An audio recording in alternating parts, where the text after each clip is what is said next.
देख सकते हैं कि पहले किस तरह से हमारा डेटा बिना फॉर्मेटिंग के दिख रहा था एंड अब हमारा डेटा किस तरह से दिख रहा है फॉर्मेटिंग करने के बाद, और ये एक मेजर डिफरेंस क्रिएट कर रहा है। एंड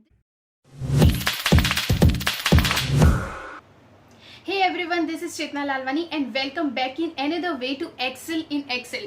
आज की इस क्लास में बेसिकली हम दो टॉपिक्स को कवर करने वाले हैं। The first would be basic data entry के बारे में एंड सेकंड उसी डेटा एंट्री को किस तरह से हम फॉर्मेट करें कि वो बहुत ही ज्यादा प्रोफेशनल लगे, दैट इज टू से the professional formatting. So without wasting any time let's get started into the class.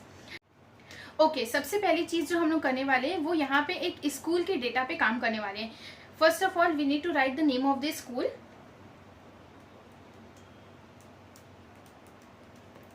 अब आप देख सकते हैं ये जो स्कूल का नाम है वो दो सेल्स में इंटरसेक्ट कर रहा है, डी के नीचे वाली एंड ई के नीचे वाली सेल पे। मैं चाहती हूँ वो एक ही सेल पे आ जाए। उसके लिए मुझे क्या करना पड़ेगा, अपने कर्सर को कॉलम डी और ई के बीच में रखूंगी। आप देख सकते हैं वहां पे एक एरो दिख रहा है, उस एरो को क्लिक करके ड्रैग करके आप कॉलम की साइज को इंक्रीज कर सकते हैं या उसी को ड्रैग करके उस कॉलम की साइज को डिक्रीज भी कर सकते हैं। लेकिन अगर आप चाहते हैं करके कॉलम की साइज जो है जितना डेटा फिल है उतनी हो जाए तो आपको उस एरो पे डबल क्लिक करना होगा। इस तरह से आप कॉलम की साइज को इंक्रीज या डिक्रीज कर सकते हैं।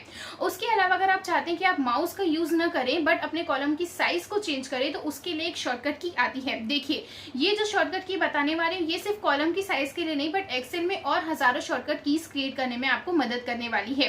उसके लिए क्या होगा कि आपको दो वर्ड्स का समझना बहुत जरूरी होगा, एक होता है प्रेस और एक होता है होल्ड। जहां पे भी मैंने आपको बोला कि आपको प्रेस करना है, दैट मीन्स कि कीबोर्ड में एक की को प्रेस करना है, उसे छोड़ देना है एंड देन नेक्स्ट की को प्रेस करना है। लेकिन अगर मैंने आपको बोला है कि होल्ड करना है, दैट मीन्स कि कीबोर्ड में आपको एक की को होल्ड करना है एंड देन सेकेंड की को प्रेस करना है पहले वाली की को होल्ड करके। यहाँ पे मैं जो शॉर्टकट की बताने वाली हूँ वो शॉर्टकट की मदद से आप और शॉर्टकट कीज क्रिएट कर सकते हैं एंड आपको उसमें ज्यादा याद करने की जरूरत नहीं रहेगी। सिर्फ कुछ ही बातों का ध्यान रखना पड़ेगा, एक्सेल अपने आप आपको शॉर्टकट की क्रिएट करके देने वाला रहेगा। ठीक है, अब इस शॉर्टकट की को क्रिएट करने के लिए मैं आपको एक इंपॉर्टेंट बात और बताना चाहूंगी। देखिए, कभी भी एक्सेल में किसी भी चीज पे काम करते हैं तो उस चीज में डेटा का सिलेक्शन होना जरूरी होता है। आप अगर शॉर्टकट की का इस्तेमाल कर रहे हैं, कुछ फॉर्मेटिंग कर रहे हैं या कोई भी काम कर रहे हैं तो आपको अपने डेटा को सिलेक्ट करना पड़ेगा। इस केस में जो हमारे स्कूल का नाम है वो 3 सेल्स में आ रहा है। ठीक है, तो हम इन तीनों ही सेल्स को सिलेक्ट कर देंगे। देन सिलेक्ट करके आपको प्रेस करना है Alt. I said press. Alt press करते ही आप देख लेंगे ऊपर में शॉर्टकट की क्रिएट हो चुकी है। फाइल के लिए F है, होम के लिए H है, इंसर्ट के लिए N है। जैसे ही मैं H प्रेस करती हूँ हमारे होम टैब की रिबन एक्टिवेट हो जाती है, वहां पे सारे ही टूल्स के लिए आपकी शॉर्टकट की आ गई है। नाउ मैं चाहती हूँ फॉर्मेट टूल को एक्टिवेट करना, तो अब मैं O प्रेस करूंगी। O प्रेस करते ही हमारा फॉर्मेट टूल एक्टिवेट हो गया है एंड मैं चाहती हूँ ऑटो फिट कॉलम विथ, तो मैं I प्रेस करूंगी एंड जैसे मैंने I प्रेस किया हमारे कॉलम की साइज चेंज हो गई है। So this was the shortcut की। अल्ट प्रेस करना रहता है एंड आगे आपको अपने आप एक्सेल सजेशन देता है। उसके बाद अगर आप चाहते हैं करके जो विद्याकुंज स्कूल है वो तो बड़े से कॉलम में ही लिखा रहे, मतलब उसकी साइज तो चेंज हो, वो सिंगल सेल में ही है, लेकिन नीचे की सेल्स जैसे पहली थी वैसी की वैसी रहे, मैं उसमें कोई छेड़खानी नहीं करना चाहती हूँ। तो उसके लिए आपको क्या करना पड़ेगा, फिर से आपने जो भी आपकी कॉलम की साइज को चेंज किया था उससे कंट्रोल Z करके आप पहले अंडू कर लेंगे। उसके बाद आप अपने डेटा को जो है सिलेक्ट करेंगे एंड डेटा को सिलेक्ट करने के बाद आप करेंगे मर्ज एंड सेंटर। ठीक है, जैसे ही आपने मर्ज एंड सेंटर किया आप देख सकते हैं आपका जो विद्याकुंज स्कूल है वो एक ही कॉलम में, मतलब हाँ एक ही सेल में वो आ गया है। ठीक है, पहले नीचे जो सेल्स थी वो भी वाइड हो गई थी क्योंकि कॉलम की साइज वाइड हो गई थी। यहाँ पे हमने कॉलम की साइज को चेंज नहीं किया है, कॉलम की साइज वही है बट ये पूरा नेम जो है वो एक सेल में आ गया। पहले जब हमें विद्याकुंज स्कूल को सिलेक्ट करना होता था तो हमको पूरे ही डेटा को, पूरी ही सेल्स को, बेसिकली 3 सेल में डेटा था तो तीनों सेल को सिलेक्ट करना पड़ता था। लेकिन अब अगर आप कहीं भी कर्सर रखते हैं ऊपर पे तो पूरा का पूरा विद्याकुंज स्कूल एक बार में सिलेक्ट हो जाता है। ये मैजिक हो जाता है मर्ज एंड सेंटर का, मतलब ये सारी सेल आपस में एक हो गई बिना कॉलम की साइज को छेड़े हुए। अब चाहते कि इस पर्टिकुलर हाईलाइटेड एरिया में मैं चाहती हूँ विद्याकुंज स्कूल है तो मैं मर्ज एंड सेंटर का ड्रॉप डाउन ओपन करूंगी। यहाँ पे आपको दिख रहा है मर्ज अक्रॉस। मर्ज अक्रॉस क्लिक करते ही आप देखेंगे कॉलम्स की जो लाइन है वो हट जाती है, हमारी सिर्फ रोज की लाइन रह जाती है। अगर आप चाहते हैं कि रोज की लाइन भी हट जाए, पूरा ब्लैंक स्पेस हो जाए जहां पे सिर्फ विद्याकुंज स्कूल लिखा हो, तो आप इसे फिर से सिलेक्ट करेंगे, ड्रॉप डाउन ओपन करेंगे मर्ज एंड सेंटर का एंड मर्ज सेल्स करेंगे। मर्ज सेल्स करते ही आप देखेंगे पूरा एरिया ब्लैंक होगा, यहाँ पे सिर्फ और सिर्फ आपका विद्याकुंज स्कूल लिखाया हुआ है। अनमर्ज भी कर सकते हैं बट कंट्रोल Z करके आप अंडू करेंगे एंड यहाँ पे मर्ज सेल्स हो गया है। अब आप इसकी अलाइनमेंट चेंज करना चाहते हैं तो होम टैब में अलाइनमेंट ग्रुप में देखेंगे अलग अलग ऑप्शन है।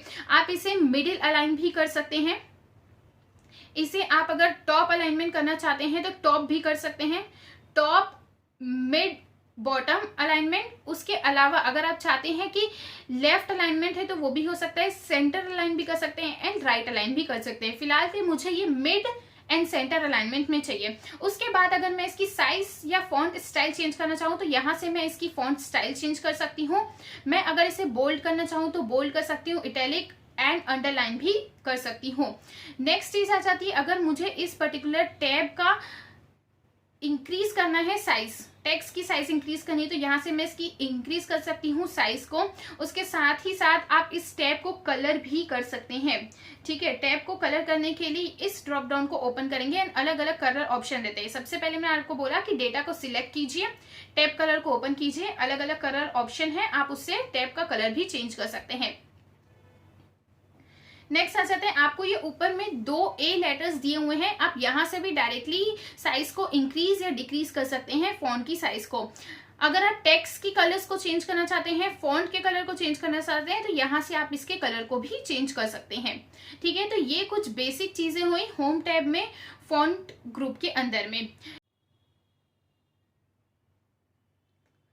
ओके, अब नेक्स्ट चीज मैं चाहती हूँ आपको बताना व्रैप टेक्स्ट के बारे में। अलाइनमेंट ग्रुप में आप देख सकते हैं एक ही चीज हमारी रह गई है, that is wrap text. Wrap text क्या होता है? फॉर एग्जांपल यहाँ मैंने फॉर्मूला बार को एक्टिवेट किया और विद्याकुंज स्कूल के बाद मैंने लिख दिया सेशन 2022-23। अब मैं चाहती हूँ कि आप देखेंगे जैसे मैंने एंटर प्रेस किया, ये फिर से जो अलाइनमेंट है वो थोड़ी बिगड़ चुकी है।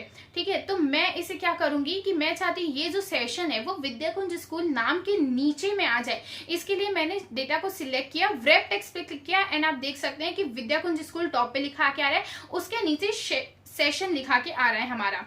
ठीक है, नेक्स्ट आ जाता है कि सेशन को क्या है, इसकी साइज में छोटा करना चाहती हूँ तो आप फॉर्मूला बार में जाइए, सेशन को ही सिलेक्ट कीजिए, उसकी साइज को डिक्रीज कीजिए एंड देन एंटर प्रेस कीजिए। आप देख सकते हैं विद्याकुंज स्कूल की साइज जो है वो थोड़ी ज्यादा बड़ी है एज कम्पेयर टू सेशन की साइज के। ये हो गई हमारी बेसिक चीजों के बारे में। आपको मैंने होम टैब में अलाइनमेंट ग्रुप में वेब टेक्स्ट, मर्ज सेंटर, अलाइनमेंट बता दी, फॉन्ट की स्टाइलिंग के बारे में बता दिया। नेक्स्ट चीज आपको ध्यान में रखनी है कि सेंटर मतलब अलग होता है, सेंटर अलाइनमेंट और मिड अलाइनमेंट मतलब अलग होता है।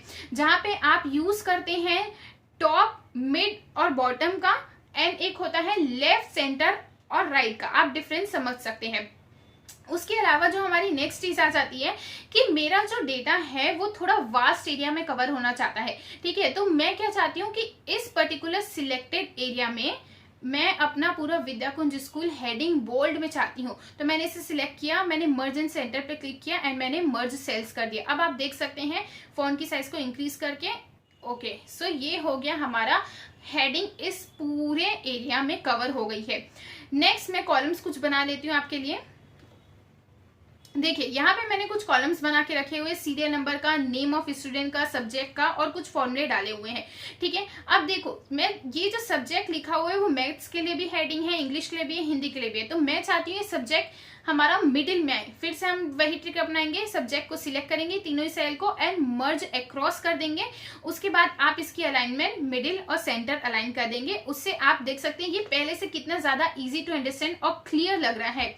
ठीक है, नाउ अगेन आप पूरे डेटा को सिलेक्ट करेंगे। मैं चाहती हूँ कि ये हेडिंग है तो ये हेडिंग थोड़ी बोल्ड दिखनी चाहिए, इसलिए मैंने डेटा को सिलेक्ट किया है, इसे यहाँ से बोल्ड कर दिया है एंड साथ ही साथ मैं इसकी टैब कलर को भी चेंज कर देती हूँ ताकि हेडिंग जो है वो हमारी अलग से दिखे हमारे नॉर्मल डेटा के कंपैरिजन में।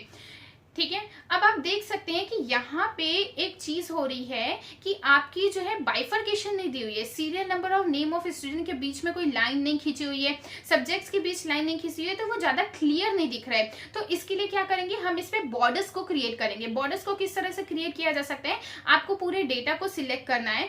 होम टैब में आप फॉन्ट ग्रुप में देखेंगे बॉक्स बना हुआ है, यहाँ पे आप ड्रॉप डाउन ओपन करेंगे एंड ऑल बॉर्डर्स पे जैसे ही क्लिक करते हैं यहाँ पे बॉर्डर्स क्लियर हो गया। अगर इसका कंपेरिजन पहले से करेंगे आप तो पहले देख सकते हैं कि बॉर्डर्स जब क्रिएटेड नहीं थे तो किसी चीज में बाइफर्केशन नहीं आ रहा था, तो चीजें क्लियरली अंडरस्टैंडेबल नहीं थी कि कौन सी चीज कहाँ पे शुरू हो रही है, मतलब एक लाइन नहीं बनी हुई थी, कॉलम नहीं बना हुआ था।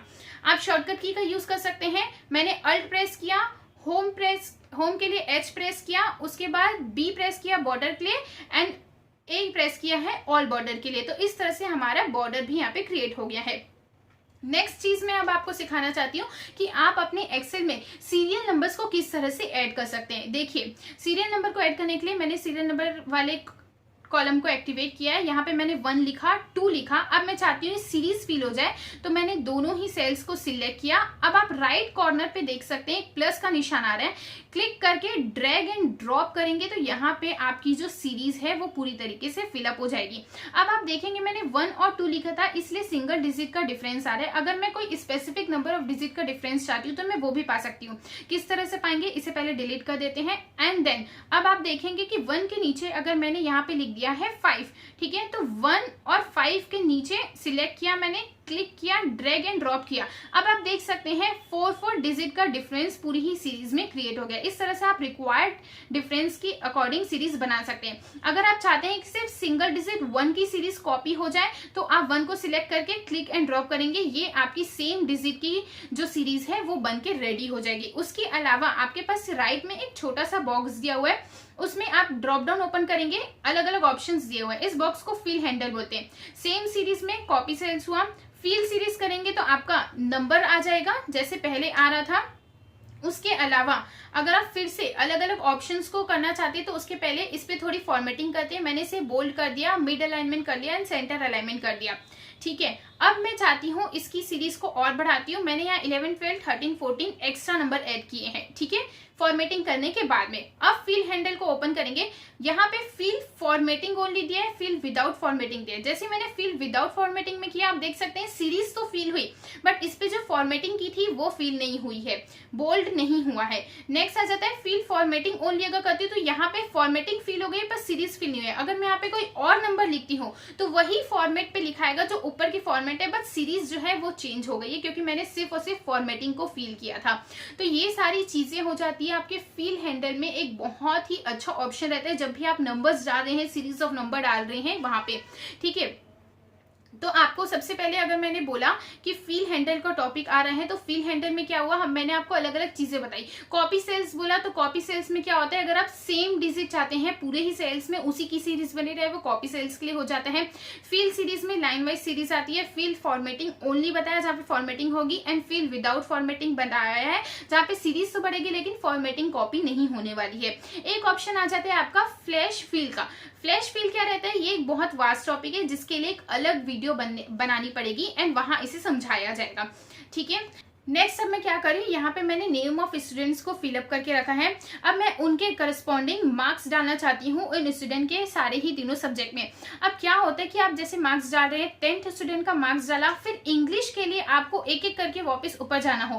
पर अगर आप चाहते हैं करके जैसे ही मैंने आखिरी स्टूडेंट का मार्क्स डाला वो ऑटोमेटिकली शिफ्ट कर जाए नेक्स्ट सब्जेक्ट के टॉप स्टूडेंट में, मतलब फर्स्ट स्टूडेंट में, तो उस केस में आप क्या कर सकते हैं कि आप जिस पर्टिकुलर एरिया में डेटा डालना चाहते हैं उस पर्टिकुलर एरिया को पूरा सिलेक्ट करेंगे, दैट इज टू से रेंज ऑफ सेल्स को सिलेक्ट करेंगे, ठीक है।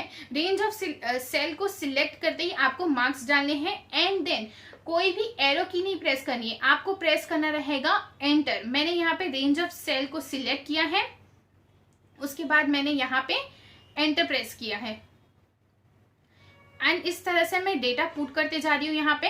अब आप देखेंगे जिस जिस तरह से डेटा पुट होते जा रहा है, जैसे ही मैंने आखिरी स्टूडेंट का डेटा इस पे डाला वो ऑटोमेटिकली शिफ्ट कर गया पहले स्टूडेंट पे नेक्स्ट सब्जेक्ट में। ये मैजिक होता है रेंज ऑफ सेल्स का, रेंज ऑफ सेल्स का, ठीक है। तो इस तरह से आप अपने टाइम को बचा सकते हैं बिना कर्सर को मूव किए या एरो की का इस्तेमाल किए बिना। अगर आपने रेंज ऑफ सेल्स सिलेक्ट करके रखी है, जैसे ही आखिरी स्टूडेंट का मार्क्स फर्स्ट सब्जेक्ट में बढ़ाएगा वो ऑटोमेटिकली शिफ्ट कर जाएगा नेक्स्ट सब्जेक्ट के first student.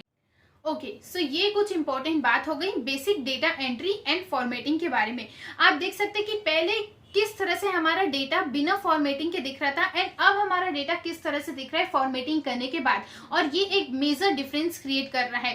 And this is very important, क्योंकि कभी भी किसी भी एक्सेल यूजर के डेटा को दिखाया जाता है या देखा जाता है तो यहाँ पे पता चलता है करके वो एक्सेल यूजर को एक्सेल की कितनी नॉलेज है उसकी फॉर्मेटिंग से पता चल जाता है। उसने कितने अच्छे से अपने डेटा को फॉर्मेट करके रखा है, कितनी अच्छे से उसकी स्टाइलिंग करके रखी है, कितना वो प्रोफेशनल लग रहा है एंड इजी टू अंडरस्टैंड है।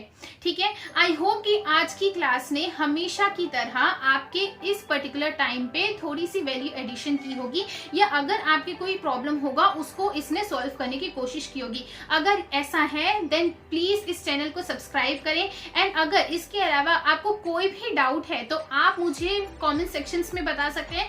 उसके अलावा लिंक्डइन में भी मैसेज कर सकते हैं, टेलीग्राम चैनल ज्वाइन करके वहां पे भी मुझे टेक्स्ट कर सकते हैं कोई भी स्पेसिफिक डाउट से रिलेटेड, या अगर आपकी कोई स्पेसिफिक रिक्वायरमेंट्स है कि नेक्स्ट वीडियो किस टॉपिक पे आए, आई विल डेफिनेटली ट्राई कि मैं उस पर वीडियो बनाऊं एंड आपकी प्रॉब्लम्स को सॉल्व करूं, क्योंकि वी नो ये चैनल ही बना है आपकी प्रॉब्लम्स के सॉल्यूशंस को लाने के लिए। Thank you so much for watching the video till the end. Do subscribe the channel and hit the bell icon for all the videos. See you in my next video.